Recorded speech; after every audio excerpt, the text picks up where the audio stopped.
What's good, y'all? It's Main Boxing Biker. Subscribe to the channel so you can get the latest news and the hottest topics that matter. Today the topic is the IBF belt. Shout out to Ashley's Corner. I got this topic from watching one of her videos about Shawn Porter trying to fight, was trying to fight the winner of the Jesse Vargas and the Thomas Delorme fight that I saw last night on Marlo's Corner. Shout out to Marlo's Corner, great commentary. I'm once in a while I'll be on their channel, you know, calling the fights live with them. These are cool dudes. Very fair commentary. The way they talk, the way Trey X break down the fight, very fair. Marlo be up there. We be having a good old time, man. We be laughing, having fun. Sub to that channel, man. It's a great channel. They interact with the audience. They interact with the chat. And, you know, people in the chat invest in their time. Sometimes people in the chats, they're very funny, you know, and they have great boxing knowledge, great history on boxing, and great topics. And just from interacting with these guys, they can even put you on to, you know, put us on to some topics to cover in boxing. So sub to Marlo's Corner, man. Great channel. But anyways, let's get back to this IBF belt situation, man. Listen, I'm gonna give y'all a quick little breakdown of the IBF belt since Shawn Porter had it. Shawn Porter fought Julio Diaz back in 2013 for a vacant IBF belt. Shawn Porter won. And then he defended the belt, I believe, about 3 or 4 times until he ran into Kell Brook. And at that point, which is in 2014, this I'm gonna give Shawn Porter credit for. He got the belt in 2013, defended it like 3 or 4 times within a year. I give him props for that. That's when we liked that Shawn Porter, that doggish Shawn Porter, the little dude that's aggressive, just like a pit bull. He jumps on you and he mauls you to death. Even if he smothers his own work, he's still mauling and frustrating his opponent and making it so that his opponent can't even have room to work. But he ran into a brick wall called Kell Brook. And Kell Brook is still one of the biggest welterweights. I mean, I know he's probably not going to fight a welterweight unless he fights Amir Khan again. But at that time, in 2014, to me, Kell Brook was the strongest welterweight that proved his strength. And the dude is big in size, he's strong, he's fit, and you know, showed good stamina and everything, and good punching power, decent jab, all of that.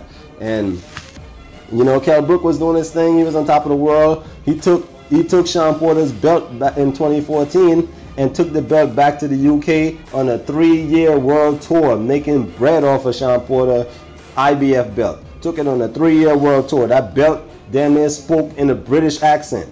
Like, the belt was gone. Shawn Porter showed no type of hastiness to get his belt back.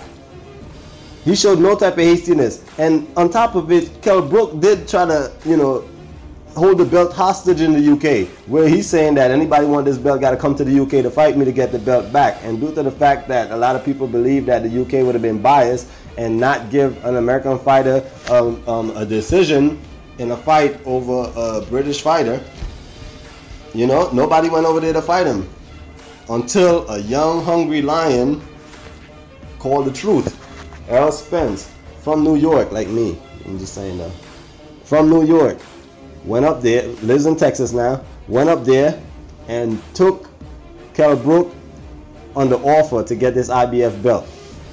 He took the offer, he fought Kell Brook, he beat down Kell Brook, broke his eye socket, came back to the US with Shawn Porter's old belt, the IBF belt. He wiped the neck grease that was hanging around on the belt from Kell Brook. He wiped that off. By then, Shawn Porter's neck grease was already wiped off since in 2014. Shawn Porter, I know you want to get your neck grease back on that belt. You want to get your sweat back on that belt, hair strands back on that belt.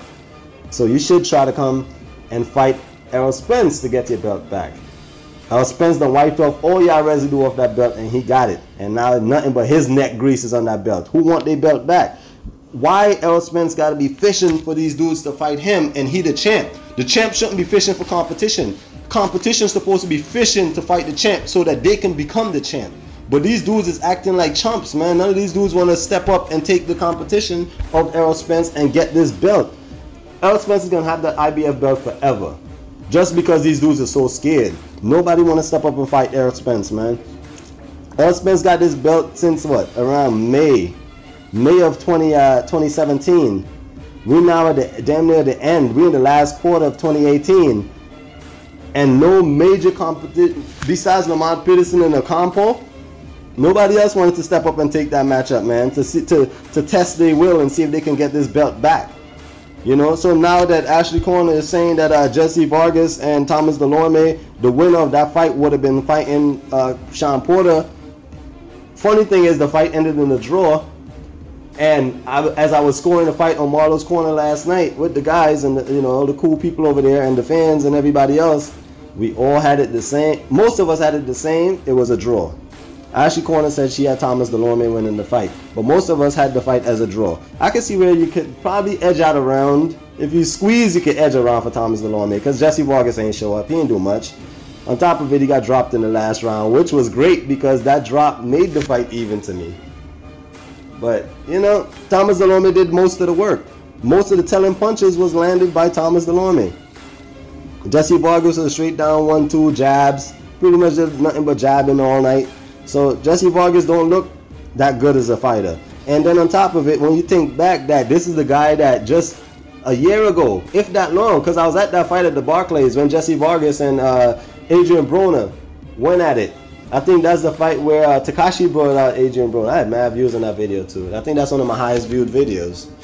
But yeah, when Takashi brought out Adrian Broner with that fake beef that they had going on, Jesse Vargas and Adrian Broner fought to a draw.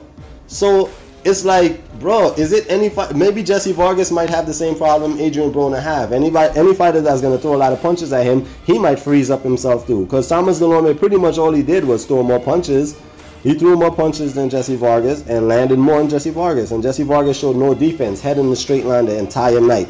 But this is the guy, this is the type of competition that Shawn Porter was trying to fight. This tells us everything we need to know, that Shawn Porter is a liar. He's a fraud. Because the old Shawn Porter was real, but this new Shawn Porter, this dude is a fraud, man. I don't know who done got in his ear. Maybe it's the money, maybe it's the fame, maybe it's the fact that he don't want to take another L the way he took the L against Kell Brook.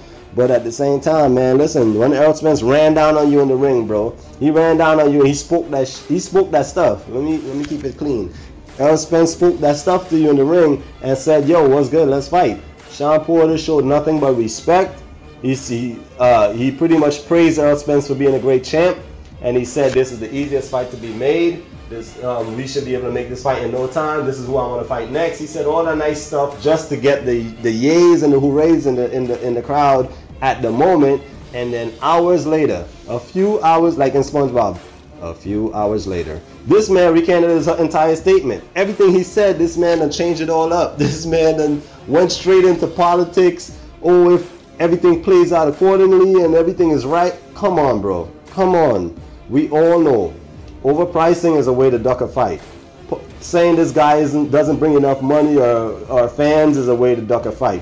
Errol Spence is the man right now. Whoever takes that man, whoever go take the strap off of Errol Spence, we will consider that man the baddest man at 147.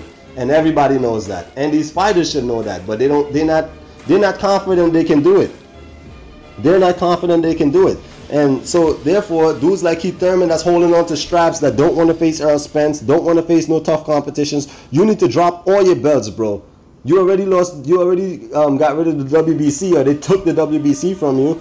Now you need to get rid of the rest of the belts.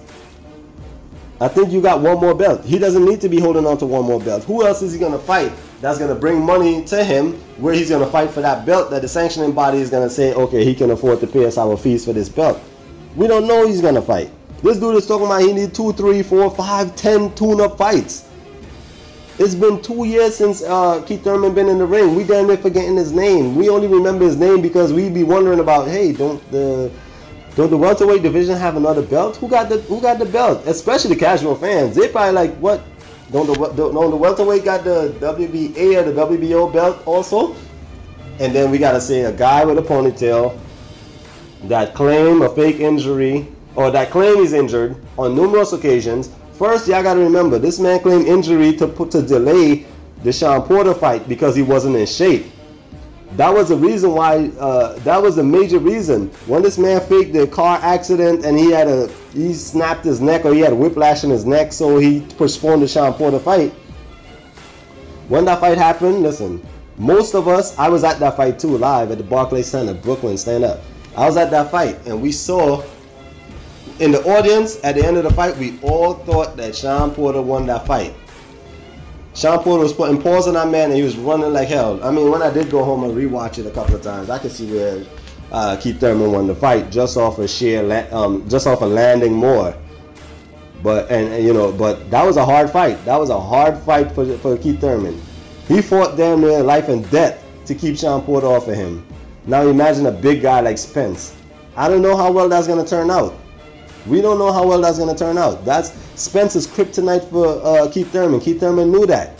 The moment Keith Thurman wanted that strap from Floyd Mayweather, he wanted that fight from Floyd Mayweather. Floyd Mayweather said, "Yo, you could come in the house, but I got just get past my guard dog. I got a guard dog in front of my yard. He's just watching out, you know. Good dog. I feed him sometimes. His name is Errol Spence. You get past my guard dog, you could come in the house. I ain't got no weapons or nothing. You can just come in the house and I'll give you the fair opportunity that you want." This man, Keith Thurman, went and did his research on Errol Spence and knew instantly right then and there, no way I'm fighting this dude. No way. Keith Thurman would never fight Errol Spence. Errol Spence have to violate this man. I'm telling y'all, I know what I'm talking about. You see how Ricardo Mayorga had to grab Shane Mosley's butt cheeks? You see how Clubber Lang had to tell Rocky Balboa wife Adrian, "Hey woman, you want a real man? Bring your pretty little self over to my apartment and I'll show you what a real man is." You see the extent he had to go to violate this man's family, his wife, just to get that fight? That's what it's going to take Errol Spence to do to get this Keith Thurman fight. The only thing is Errol Spence is not that, he's not that boisterous, disrespectful guy. He's a Jamaican youth, you feel me? He's calm, he's collective, but in the ring he's an animal and you got to fight him off of you. So he ain't gonna never get that disrespectful. So are we ever gonna be the fight? Who knows, man. Anyways, man, I'm out. Main Boxing Biker.